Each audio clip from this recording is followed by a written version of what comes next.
આગળ વાત મોરબીની તો મોરબીની માળિયામાંથી દબાણો જે હતા તેને દૂર કરવામાં આવ્યા છે। હત્યાના આરોપી સહિત અલગ અલગ જે લોકો હતા કે જેઓના ગેરકાયદે દબાણ હતા તે તોડી પાડવામાં આવ્યા। થોડા દિવસ પહેલા ફાયરિંગ કરી અને હત્યાનો બનાવ બન્યો હતો। હત્યાના આરોપી ફારૂક હબીબ સામે કડક કાર્યવાહી કરાઈ। ફારૂક પર હત્યા સહિત 8 ગુના નોંધાયેલા છે। પાલિકાની જગ્યા પર 12 દુકાનો તોડી પાડવામાં આવી।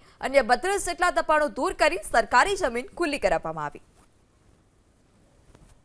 તો થોડા દિવસ પહેલા જ ફાયરિંગ ની ઘટના સામે આવી હતી। ફાયરિંગ કરી હત્યાનો બનાવ જે હતો તે બન્યો હતો, ત્યારે હત્યાના આરોપી ફારૂક હબીબ કે જેની સામે કડક કાર્યવાહી કરવામાં આવી છે અને જે તેના ગેરકાયદે બાંધકામો હતા તેને દૂર કરવામાં આવ્યા છે। સરકારી જમીન પર આ ગેરકાયદે બાંધકામો ખડકી દેવામાં આવ્યા હતા અને જેના પર પ્રશાસને બુલડોઝર ફેરવી દીધું છે। આગળ વાત મોરબીની તો મોરબીની માળિયામાંથી દબાણો જે હતા તેને દૂર કરવામાં આવ્યા છે। હત્યાના આરોપી સહિત અલગ અલગ જે લોકો હતા કે જેઓના ગેરકાયદે દબાણ હતા તે તોડી પાડવામાં આવ્યા। થોડા દિવસ પહેલા ફાયરિંગ કરી અને હત્યાનો બનાવ બન્યો હતો। હત્યાના આરોપી ફારૂક હબીબ સામે કડક કાર્યવાહી કરાઈ।